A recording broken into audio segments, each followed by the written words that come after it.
Shall we have a chat, bonny lad? My boy, even the... Sorry, I don't know your name, my lady. This is Johanka of Zhernov, Henry. Pleased to meet you. I know who you are.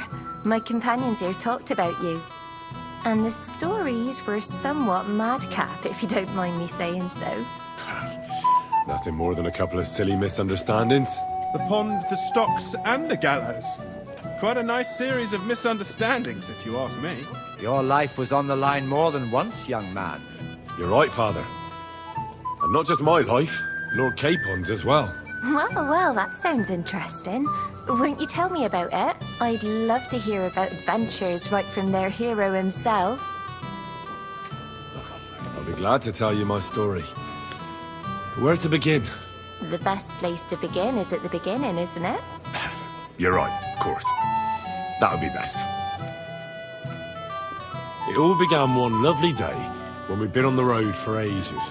It's a long way from our home in Ratai. So we made camp by a pond to bathe a bit before presenting ourselves to the local lord. We didn't have time for that, because a band of cutthroats suddenly attacked us.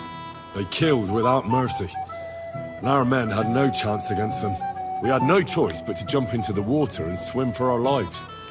I still don't know how I didn't drown. I can't swim, you see. Truly divine intervention, my son. God clearly wanted you to be saved. Truly shocking and terrifying. Tell me, what awful thing happened next? Well, what can I say? Nothing much apart from the fact they almost stuck me like a pig. No doubt, but that's just what interests me. We were saved by a good-hearted old woman. But later, we got involved in a tavern brawl. Well, the brawl was started by my Lord Capon, actually. Manual labour would have been too humiliating for him, you see. Even more humiliating than having the local guards pour, slops over us, it would seem. No, that is truly awful. But it's true. Everyone thought we were stinking vagabonds, which led to a whole misunderstanding. Bailiff Thrush put them in the stocks. Yeah, like I said, they took us for ragamuffins. Fair enough. But out with it now. Why did they punish you? That was nothing, really. But the bailiff didn't see it that way. Probably because it was his son who got a thrashing. Excellent. I think people are wrong about you. You're a sincere and brave young man, Henry. And rather entertaining company. Yes, I agree. It's a pity my good friend didn't hear your story. She would have been very interested. Who do you mean, my lady?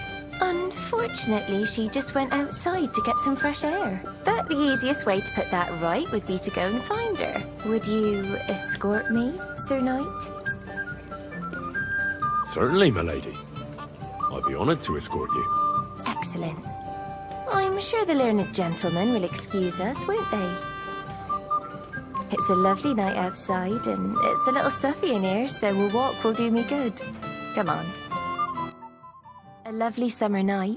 It was horribly stuffy inside. Thanks for rescuing me from the claws of those two old vultures. Yeah, of course. But I thought... I know what you thought. Some men are terribly slow-witted, that's all. Like my late husband. But maybe I underestimated you, eh?